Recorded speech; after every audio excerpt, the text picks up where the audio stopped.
नमस्ते दोस्तों। बेडरूम एक ऐसी जगह है जहाँ पे हमारी लाइफ का लगभग 30% टाइम निकलता है। तो बेडरूम कंफर्टेबल काफ़ी होना चाहिए। जो भी बेडरूम के अंदर फर्नीचर हम काम में ले रहे हैं वो कंफर्टेबल भी हों, हमारी यूटिलिटी भी पूरी करें। तो ऐसे क्या इसेंशियल फर्नीचर हैं, आज हम बात करेंगे ऐसे 6 फर्नीचर जो कि बेडरूम में होने ही चाहिए। आइए दोस्तों, इन 6 फर्नीचर के बारे में हम देखते हैं, कैसे होने चाहिए, क्या साइज़ होनी चाहिए, क्या अप्रोप्रिएशन होना चाहिए, ये सब हम समझते हैं आगे।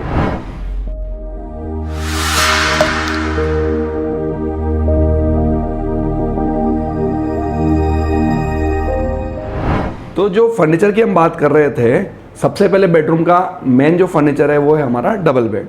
डबल बेड को पूरे बेडरूम का सेंटर पॉइंट, फोकल पॉइंट भी बोला जाता है, क्योंकि पूरे रूम का बाकी का फर्नीचर जो हमारा डबल बेड है उसकी पोजीशनिंग के अकॉर्डिंग ही सेट होगा।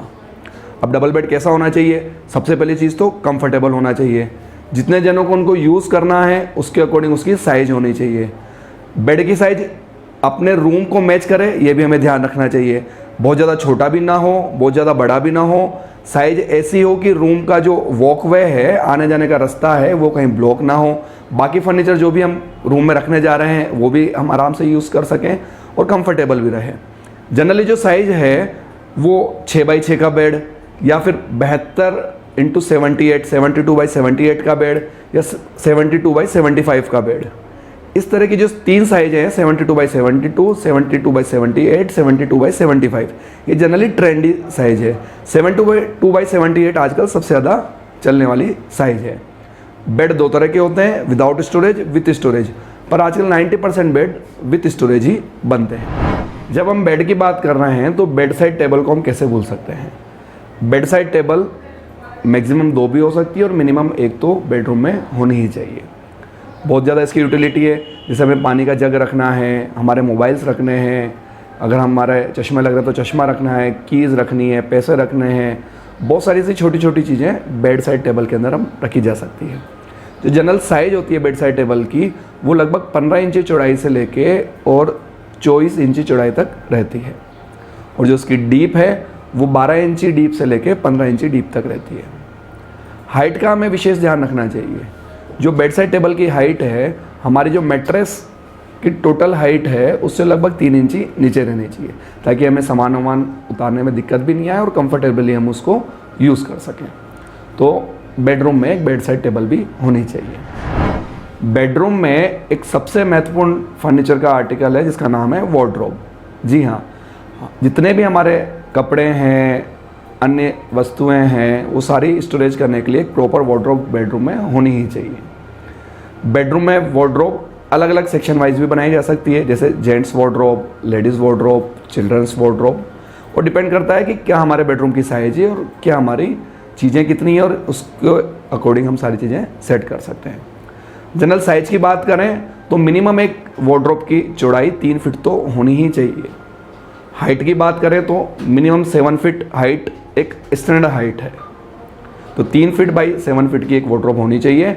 डीप 21 इंची से 24 इंची डीप उस वार्डरोब की हमें रखनी चाहिए। अगर हम वार्डरोब को 7 फीट में लेके पूरी अपर हाइट तक ले जा रहे हैं तो फिर हमें सीलिंग हाइट टच करके पूरी वार्डरोब भी हम बना सकते हैं।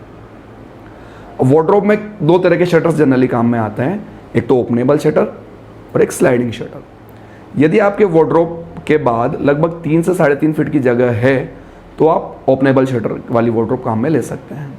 पर रूम छोटा है, कंजेस्टेड है, पर हमें वार्डरोब भी प्रॉपर चाहिए, तो आजकल स्लाइडिंग शटर के अंदर भी बहुत अच्छे अच्छे ऑप्शन आ रहे हैं। तो एक प्रॉपर स्टोरेज वाली वार्डरोब एक बेडरूम के इसेंशियल फर्नीचर के अंदर आती है। फर्नीचर की श्रृंखला में अगला नाम आता है ड्रेसिंग टेबल का। ड्रेसिंग टेबल एक बेडरूम का बहुत ही ज़्यादा यूज़ होने वाला फर्नीचर है, क्योंकि वहीं पे हमें सब कुछ तैयार होना है। तो ड्रेसिंग टेबल ऐसी होनी चाहिए कि उसके अंदर एक तो स्टोरेज प्रॉपर हो, जो भी हमारी यूटिलिटी के आइटम है सब प्रॉपरली मैनेज रहें और प्रॉपरली स्टोरेज रहें। उसके बाद जो ड्रेसिंग टेबल के अंदर सबसे ज़्यादा महत्वपूर्ण चीज़ है वो है ग्लास, मिरर। तो मिरर भी अप्रोप्रिएट होना चाहिए, जो हमारी ड्रेसिंग टेबल की साइज़ को अप्रोप्रिएशन के साथ रहे। बहुत ज़्यादा बड़ा भी ना हो, बहुत ज़्यादा छोटा भी ना हो, और ऐसा रहे कि हम उसमें प्रॉपर तैयार हो सकें। ड्रेसिंग टेबल की एक स्टैंडर्ड डायमेंशंस की हम बात करें तो जो टेबल टॉप की ज़मीन से हाइट है मिनिमम से मिनिमम लगभग 18 इंच से लेके मैक्सिमम से मैक्सिमम लगभग 30 इंच, मतलब 18 इंच वाली जो लो हाइट ड्रेसिंग टेबल भी होती है और मैक्सिमम 30 इंच टेबल भी होती है। चौड़ाई की बात करें तो 2 फीट चौड़ाई की ड्रेसिंग टेबल तो होनी ही चाहिए, और हाइट की बात करें तो लगभग 4 फीट की टोटल हाइट ड्रेसिंग टेबल की रहनी चाहिए।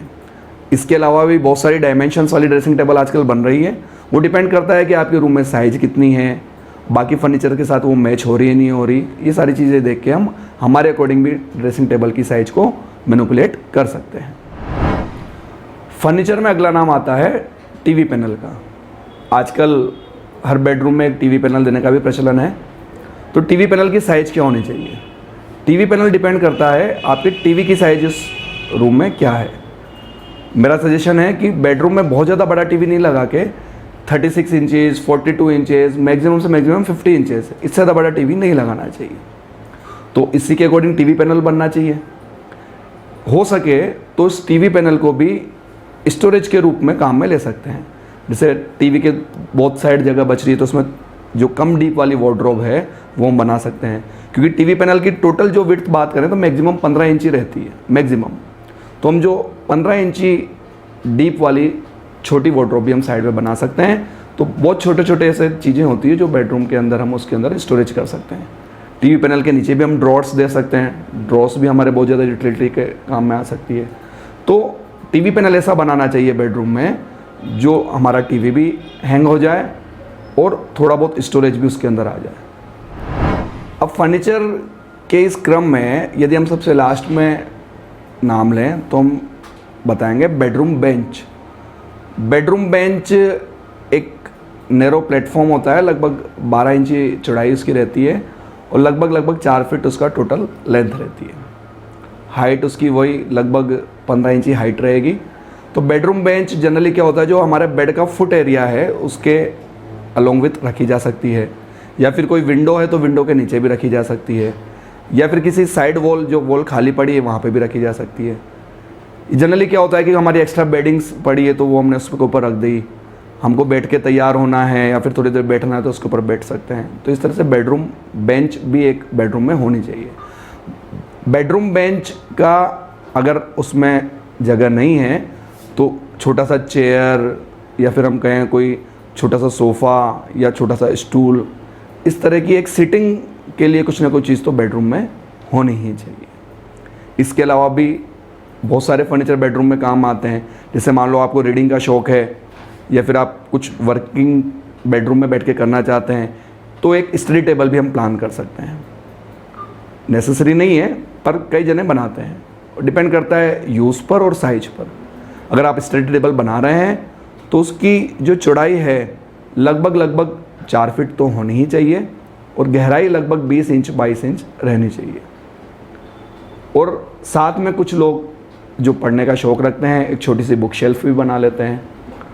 तो हमने देखा कि जो कुछ तो हमारे नेसेसरी फर्नीचर हैं जैसे कि bed, wardrobe, dressing table, bed side table, TV panel और एक सिटिंग चेयर या फिर हम कहें उसको बेडरूम स्टूल।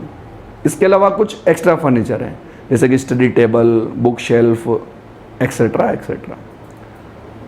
तो मित्रों, इन सभी फर्नीचर को अप्रोप्रिएट साइज में लेकर और सही तरह से सेलेक्ट करके हमारे बेडरूम को हम कंफर्टेबल और अच्छा यूटिलिटी वाला बना सकते हैं। बेडरूम के ऊपर इस श्रृंखला में और भी अधिक रोचक जानकारियों वाले वीडियोस देखने के लिए आप हमारा चैनल सब्सक्राइब करिए और प्लीज़ आपके कमेंट्स हमें देते रहिए ताकि हमारे वीडियो को हम और अच्छा बना सकें। ये वीडियो देखने के लिए आपका बहुत बहुत धन्यवाद। नमस्ते, वंदे मातरम।